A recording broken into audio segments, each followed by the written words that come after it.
Hey, Riverland, how are you? You haven't seen much of me in the last few days, and I think I got a little bit of an explanation for that. It has to do with the challenge of keeping two very different comp twos in sync. I was doing okay at it, and now I'm not. And we'll talk about that when we talk about it. Very busy week for me. I hosted Padraig the Tuesday live at noon out of my office up in Brainerd. And I don't know if you went. I know I put up the address for you. I think I got about 125, maybe 150 people to that poetry reading virtually, and he made a lot of people happy. A little bit edgier than I thought he was going to be, and that's fine.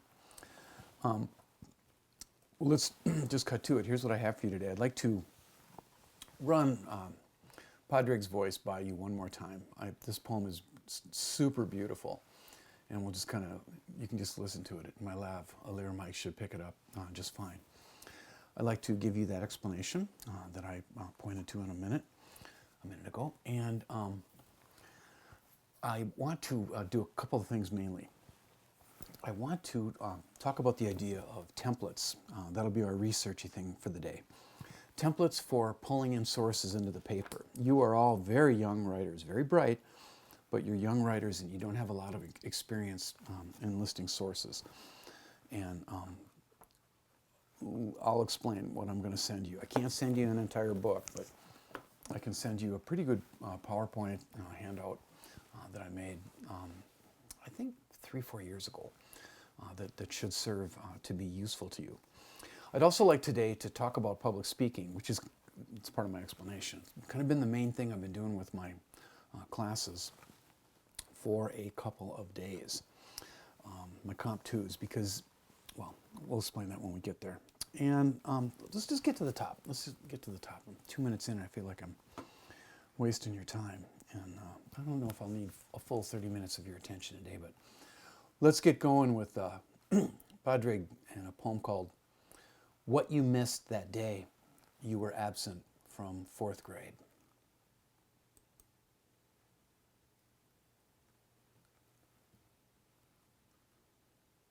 Padraig's reading somebody else's poem, but it's still beautiful.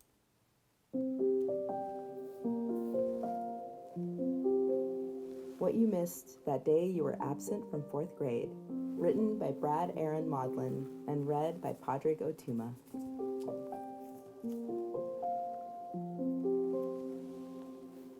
Mrs. Nelson explained how to stand still and listen to the wind, how to find meaning in pumping gas, how peeling potatoes can be a form of prayer. She took questions on how not to feel lost in the dark. After lunch, she distributed worksheets that covered ways to remember your grandfather's voice. Then the class discussed falling asleep without feeling you had forgotten to do something else, something important, and how to believe the house you wake in is your home. This prompted Mrs. Nelson to draw a chalkboard diagram detailing how to chant the Psalms during cigarette breaks, and how not to squirm for sound when your own thoughts are all you hear. Also, that you have enough. The English lesson was that I am is a complete sentence. And just before the afternoon bell, she made the math equation look easy, the one that proves that hundreds of questions and feeling cold and all those nights spent looking for whatever it was you lost and one person add up to something.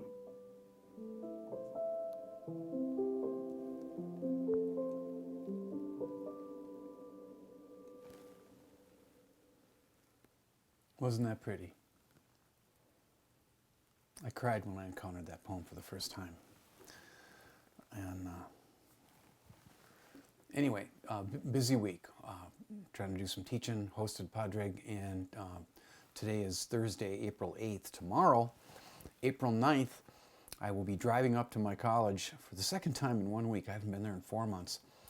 And why am I going there? To present on you, to talk about this experience, at least trying to teach with YouTube remotely for a college that is 3 hours away from me. You wish me luck on that. I spent 2 hours this afternoon making a kind of compilation, sort of a montage of just examples of ways that I'm just trying to use video, and I'm not putting myself forth as any kind of an expert. I'm just kind of breaching the idea that, at 61 in a pandemic, I'm among the many people trying to use my creativity and imagination to keep serving students, even those that are far away from me. So let's start this away. I'm holding a little book called They Say, I Say, The Moves That Matter in Academic Writing. And basically what this is, I gotta really emphasize this. I'm not trying to turn you into an academic. I'm not trying to turn you into a professor. I'm not saying you got to get out there and advance scholarship on something. I'm just saying, to repeat, create a small research project on a topic of your choice, a hero project. Make a claim about that hero. Get help from other people. Create a parlor, and those people, of course, are your sources. And then in that parlor, dial in and put in collision different perspectives, different takes on it. But the thing is, as you bring these people, these sources, these friends that you're going to introduce to me into the paper, you probably don't have a lot of experience doing that. So what here's a chapter called The Art of Quoting. And here's an example. I should have, I could turn this into something and throw it into the thing when I edit it, but X states, not all steroids should be banned from sports. As a prominent philosopher, X puts it, blank. According to X, blank. X himself writes, blank. In her book, blank, X maintains that, right? So these are, I'll put it this, because I'm a guitar player, I'll put it that way again. You need the riffs to do it. So here's the most important thing to understand about this. And I'll send it out two ways. If you are a Mac person like me, you'll get it in the form of a keynote. It'll be in D2L. And it's like 10 slides, like example slides showing different ways. And each slide probably has 5, 6, 7, 8 different examples. So pretty quickly I can give you 80 little riffs for bringing in sources, putting them in collision, compare, contrast, etc. The big takeaway, use the templates if they are useful to you. The book really emphatically makes that clear. Don't feel like you're plagiarizing if you use the patterns. They belong to everyone and no one, so just grab them and make them yours.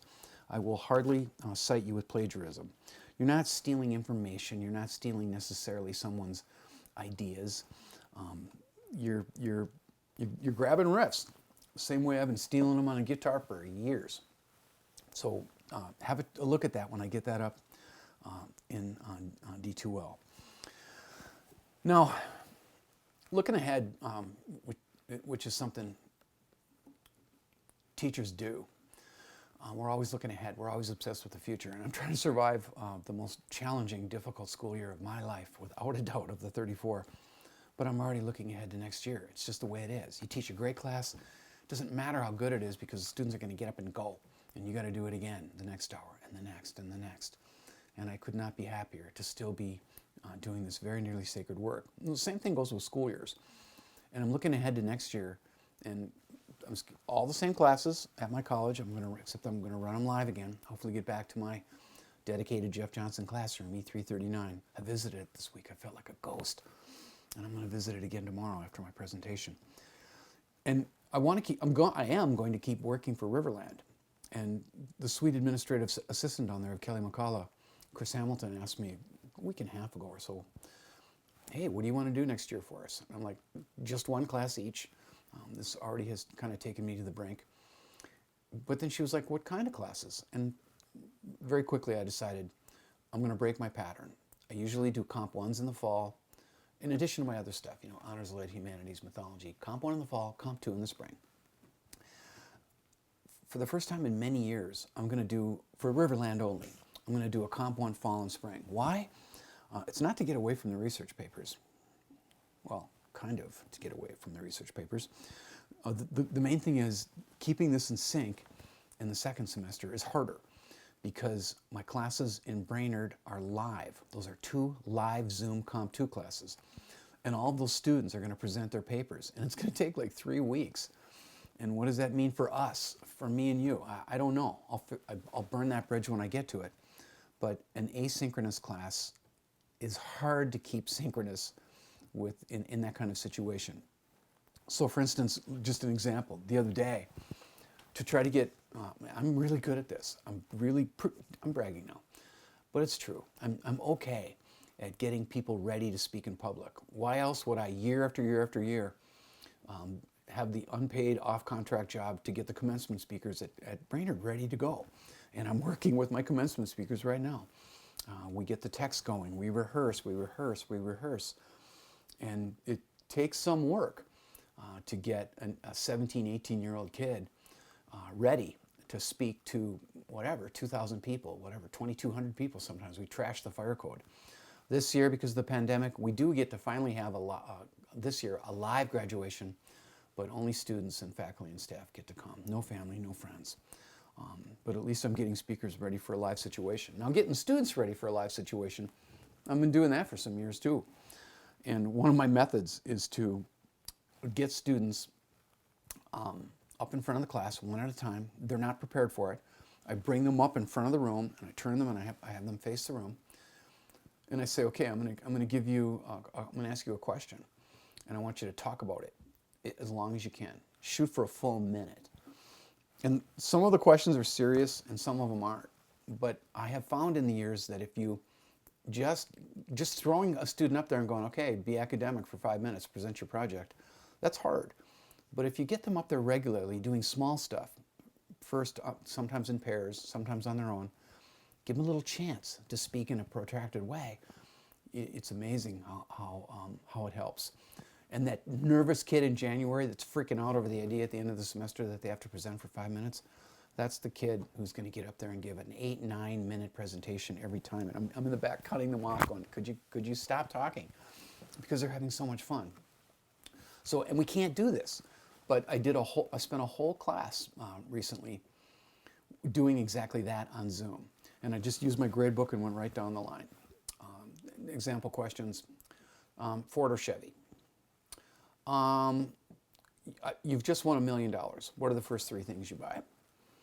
You've just eaten a Tide Pod. What happens to you metaphysically in the next 24 hours? If you could have dinner with anyone in the entire 20th century, who would it be? And why?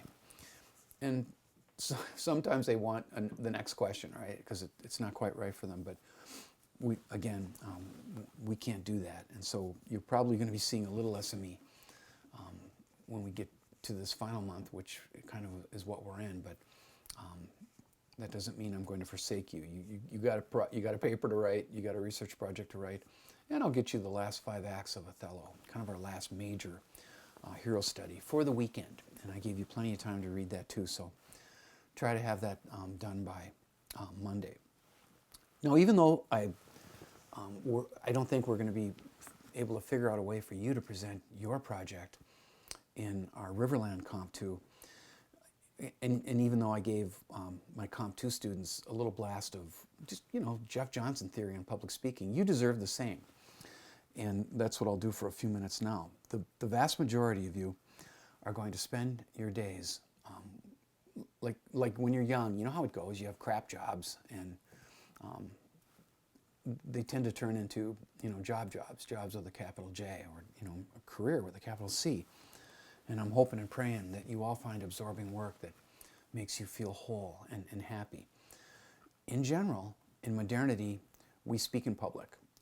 So if you end up working for a nonprofit, or as a lawyer, or as a salesperson, or perhaps in retail or the restaurant industry, or in medicine, medical industries, the baby boom's getting older, my generation, so there's lots of work there.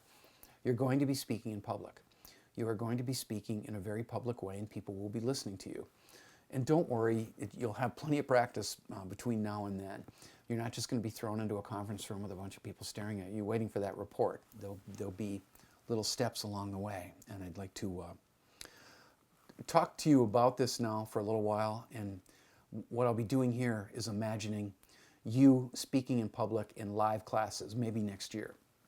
And if you've had a speech communication class, some of this material might be familiar to, but to say one more thing before I start launching on my Jeff Johnson public speaking thoughts. My two sons, Jeff and Will, I wish I had more kids, but only two walked into the room. They've made it clear to me more than once that the most valuable thing that happened for them at St. John's University in the College of St. Benedict, through the tree, I always look through the woods at it because it's not that far away, a few miles. Without a doubt, the most important experiences they had as students, as undergraduate students, was they were constantly presenting. Their professors were constantly saying, get up now and talk, present, teach, be a teacher, get up there. Eventually, that prepared them to be teachers. And I hope that you are getting or taking classes where they're student-centered enough where students get to talk once in a while. And we all know there's plenty of classes where you just go in and the teacher talks and that's it. And I don't think that's what an education is about, personally. So, hypothetically, when it comes time for you to make a presentation, maybe if you, at your high school if you're a PSEO student, or at Riverland, or any colleges that you're going to go to. I know a number of you are going off to four-year schools. You've told me about it. Here's a couple ways to blow it. One way to blow it, say to yourself, I'm just going to wing it. I'm just going to wing it. I don't need to prepare. I'm cool and I'm smart and I want to just kind of nonchalantly appear like I can do it. Don't do that. Don't do that. Don't say to yourself, I'm just going to get up there and do it with no preparation. You'll burn, okay? You simply will. And I've seen it. I told my students the other day, only in 11 years at Central Lakes College, I have only seen a couple of students pull that off, where I truly knew that they weren't prepared and they got up and just nailed it.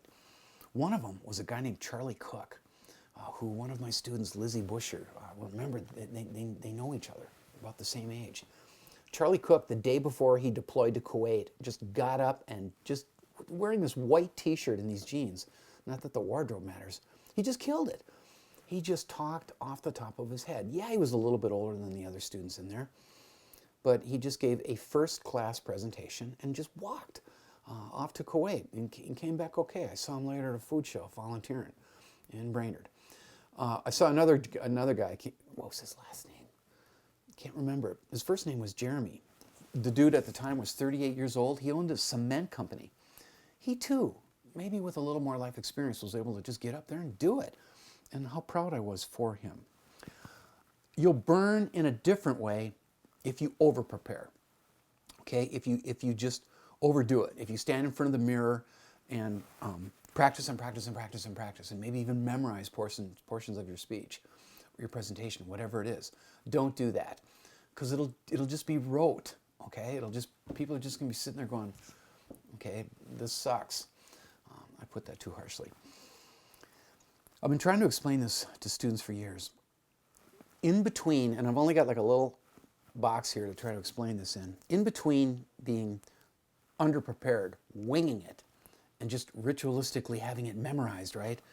In between is this wonderful in-between place that you'll inhabit, where you kind of know where you want to go and what you want to say, but at the same time, you don't have it all mapped out. And I hope this is making some kind of sense to you. Somewhere in between those two ways that you can burn is kind of a sweet spot. And I like to think that on good days, that's me, or any decent teacher, where we kind of know where we're going, but we're also using our imagination and our brain, whatever, to discover what we want to say. We're improvising as well as presenting. And if you can find that sweet spot with some practice, years from now, you will find yourself succeeding, because not only are you discovering what you want to say, but your audience members are listening to you, and they get maybe the feeling that they're participating, that they're cooperating and they're creating too. And so try to stay in the middle. If you're nervous about speaking in public, good. Cicero says there's something the matter with you if you get in front of a bunch of people and speak, and you're not nervous. There's something up with you. You should be a little concerned. For me, it's all about scale, right? So classrooms are comfortable for me. 25, 30, even up to 40, 45 students, which is how big a lecture class can get at Central Lakes College. I had to get used to that size of a class, but that's comfy for me. Poetry readings are harder. I get a little nervous. 300 people, stuff in the Chalberg. I've done that 25 times in the last 9 years. I even get a little bit emotional. I feel like this lump rising in my throat, amazed over the profundity of my own words. So don't worry about being nervous. That's what you want, and you might find that nervousness fueling you. Very rarely I have seen a student unravel. And I'm thinking back to my high school speech days, and that can happen too, but I wouldn't dwell on that. You'll be fine. Think of a couple of things. Anytime you're giving a presentation, most of the people in the room love you well. Their hearts are open to what you're going to say. And by the way, you're the one talking. You're the one that's got authority over the subject. So if everybody else in the room doesn't know what you're talking about, take the wheel and go for it. I want to explain one more thing today. Every speech communication theorist, every speech professor talks about a phenomenon called noise. Noise can be anything that gets in your way of your message. And it can take a variety of forms. I talked the other day about this guy named Peter from Aiken, Minnesota. He always sat over by the window so he would be comfortable and happy when I was boring or ill-prepared. And there was a squirrel that every once in a while would just jump in that courtyard on this birch tree and start running around the courtyard. When that happened, he could not tear his gaze from the squirrel. And I'd go, Peter, you're watching the squirrel again. Can I compete with a squirrel? The answer was no, because he was listening to me and watching the squirrel. Not a big deal. Anything that can, a fire alarm could go off, or announcements could go off if you're in a high school. I was getting my confirmation speakers ready to read at confirmation mass a couple of Wednesdays ago. And there were 3 of them in number. And I wanted them used to the microphone. I wanted them to feel the church, old Polish church. There was a bat that night too. That was a problem. I hate bats. I got it out of there with the help of a farmer.